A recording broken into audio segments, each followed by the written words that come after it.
En France, le dimanche 7 septembre 2025, vous allez pouvoir voir une éclipse totale de lune. C'est la deuxième de l'année. La première était dans la nuit du 13 au 14 mars. Elle était partiellement visible en France et seuls ceux qui étaient en Bretagne ont pu la voir déjà éclipsée juste avant son coucher. Là, elle se lèvera en France et elle sera déjà éclipsée. Donc vous la verrez avec sa couleur orange, j'explique ça tout à l'heure. Et selon où vous habitez en France, en fait, plus vous irez vers l'est, plus vous la verrez longtemps éclipsée. Ceux qui iront vers l'ouest la verront peu de temps après son lever éclipsée. Elle sera à nouveau éclairée petit à petit. Là, je vais vous expliquer avec cette maquette très rapidement les éclipses de lune, mais tous les détails sont dans cette vidéo, ainsi que pour les éclipses de soleil. La Terre fait le tour du soleil en un an, dans le plan appelé le plan de l'écliptique. La Lune fait le tour de la Terre en environ un mois, plus de détails dans cette vidéo. Quand la Lune est ici, c'est la nouvelle Lune. Depuis la Terre, nous ne pouvons pas la voir éclairée. On ne voit rien. C'est la nouvelle Lune ou la Lune noire. Alors, comme elle fait le tour en un mois, environ 7 jours après, nous, depuis la Terre, on va voir la moitié du disque éclairé. C'est le quart de Lune, le premier quartier. Ici, c'est la pleine Lune. Tout le disque est éclairé. En fait, c'est la moitié de la Lune qui est éclairée. Ensuite, 7 jours après, on a le dernier quartier, c'est la moitié gauche qui est éclairée. Et un mois après, on est là. Donc, tous les mois, elle fait ça. Et si son plan de rotation coïncidait avec le plan de l'écliptique, en fait, on aurait une éclipse de soleil à chaque nouvelle lune. La lune cacherait le soleil. 15 jours après, on aurait une éclipse de lune. C'est l'ombre de la Terre qui cacherait la lune. Alors ça, vous savez tous que c'est beaucoup plus rare que ça. On en a 2 à 4 par an, entre lune et soleil. Les détails sont dans cette vidéo. Alors pourquoi? Tout simplement parce que le plan de rotation de la Lune autour de la Terre n'est pas le même que le plan de rotation de la Terre autour du Soleil. Il y a un angle d'environ 5 degrés entre ce plan de l'orbite lunaire et le plan de l'orbite terrestre, plan de l'écliptique. Et donc, soit la Lune est au-dessus, soit elle est en dessous. Il est très rare qu'il y ait un alignement. Et très rarement, on peut avoir la Lune qui coupe l'orbite terrestre en un nœud, ce qu'on appelle un nœud. Et dans ce cas-là, on aura un alignement parfait. Terre, Lune, Soleil. Éclipse de Soleil. Et 15 jours après ou 15 jours avant, selon où on est positionné, on peut avoir un alignement parfait entre la Lune, la Terre et le Soleil. Alors des fois l'alignement n'est pas parfait, on a une éclipse partielle, voilà. Tout ça c'est expliqué dans l'autre vidéo. Donc sans la lumière de la salle, éclipse de Lune, la Lune rentre dans l'ombre de la Terre. Éclipse de Soleil, la Lune cache le Soleil. Nous, le 7 septembre, le dimanche, on aura un alignement entre la Lune, la Terre et le Soleil. Et donc on aura une éclipse de Lune.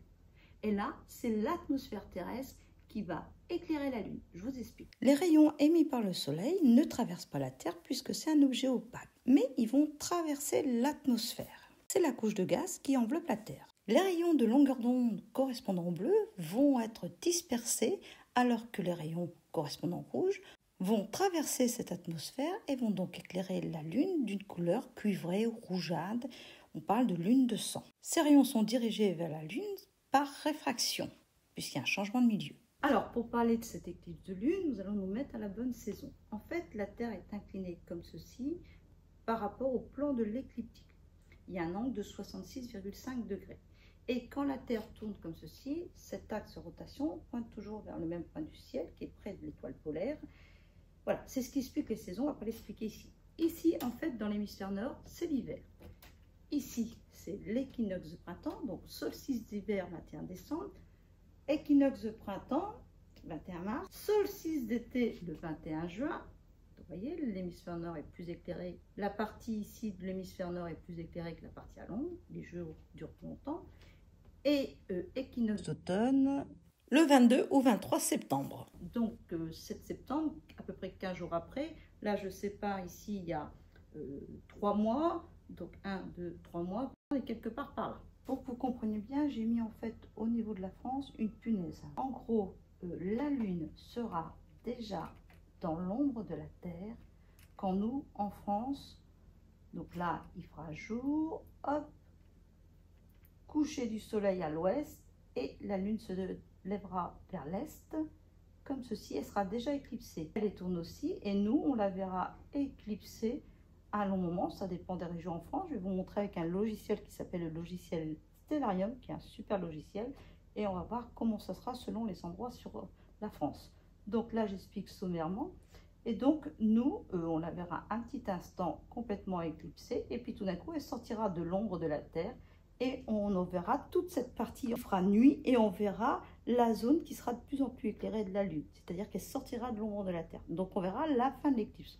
On verra un bout de la totalité de l'éclipse et on la verra sortir de l'ombre de la Terre. Alors on reprend, on va même mieux se placer. Donc vous voyez l'équinoxe d'automne. Donc on est quelque part par là. Donc elle sera dans l'ombre de la Terre, comme ceci. Et nous, en France, on est plutôt comme cela, c'est-à-dire le coucher du soleil, on regardera vers l'horizon est et on verra la Lune se lever déjà éclipsée. Elle tournera un peu comme ça et très vite, on la verra sortir de l'ombre de la Terre. Alors, évidemment, c'est une maquette, hein, c'est difficile de simuler la rotation de la Lune, la rotation de la Terre, avec les vraies dimensions, c'est même impossible. Alors, quand elle sort aussi de la pénombre, c'est difficile à voir, hein, mais il y a aussi une zone de pénombre. Tout ça, c'est expliqué dans cette vidéo. Une petite simulation, donc le soleil, j'ai placé la Terre telle qu'elle serait. On va enlever le petit bonhomme, la France est ici, l'ombre est là. Alors évidemment, les dimensions ne sont pas du tout correctes. Voilà, la Lune est beaucoup plus éloignée et la zone d'ombre est toute petite en fait par rapport à ces dimensions. Mais nous, en fait, elle sera quelque part par là. Elle sera dans cette zone d'ombre.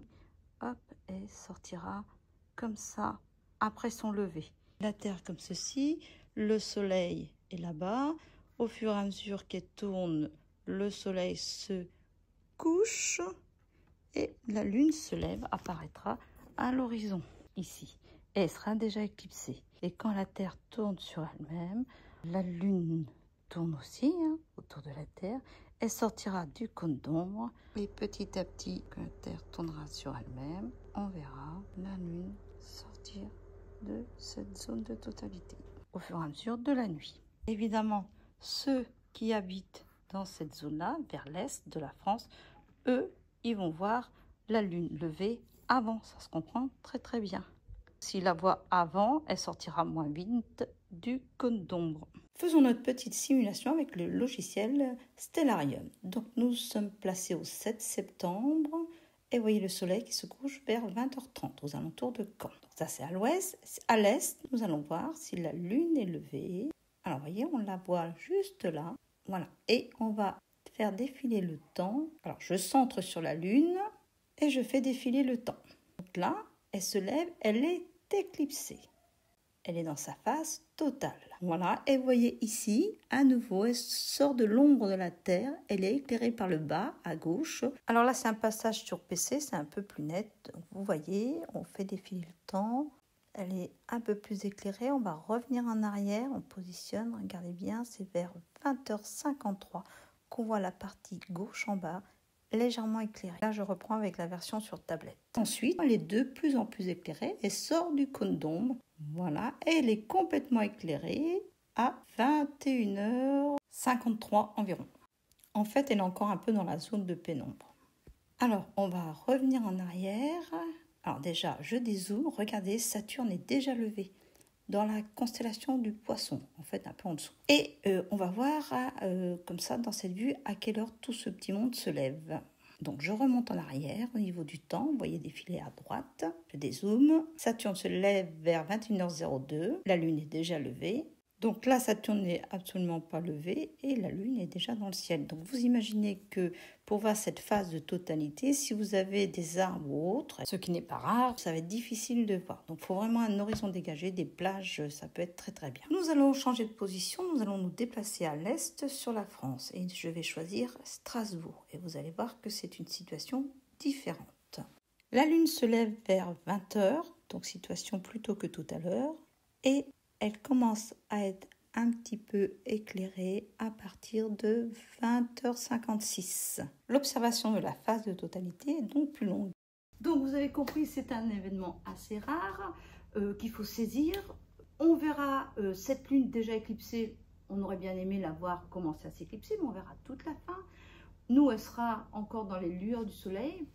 Il ne fera pas encore complètement nuit, sauf si vous allez vers l'est. Là, la nuit sera plus importante, il fera plus sombre. Une éclipse de lune, c'est absolument pas dangereux. Il n'y a pas besoin d'équipement, il n'y a pas besoin de lunettes spéciales. Les éclipses solaires, c'est autre chose. Donc, c'est un horaire où on peut l'observer sans problème. On n'est pas encore couché. On peut faire des photos. Alors, si vous avez des zooms, télescopes, lunettes, on peut faire des super photos. Mais vous pouvez aussi faire des photos en la prenant avec un horizon sympa, des arbres, des monuments. Dans sa phase d'éclipse totale, là, il faudra augmenter l'ouverture de vos appareils si vous pouvez. Hein. Aussi la sensibilité de manière à saisir cet instant. Et quand elle sort de l'ombre totale, il faut jouer aussi sur les réglages de l'appareil, si vous avez un appareil photo où on peut faire des réglages. Prenez cette lune avec un paysage original ou beau, enfin à vous de voir, un monument, des arbres, bras sur l'horizon, voilà. Alors si vous avez une lunette, un télescope, vous pouvez zoomer dessus et la voir. Attention quand elle sortira de l'ombre de la Terre et qu'elle sera à nouveau éclairée, surtout quand tout le disque est éclairé, normalement il faut des filtres lunaires, il faut des filtres pour protéger vos yeux, car la luminosité est trop importante. Voilà, c'est un horaire où on peut ne pas être couché les enfants, donc voilà, allez dans le jardin ou allez à un endroit où vous pouvez la voir. Vous pouvez voir les autres vidéos d'astronomie en cliquant sur la playlist Astronomie sur la chaîne YouTube Le Labo Science. Et il y a beaucoup d'autres thèmes scientifiques qui sont abordés.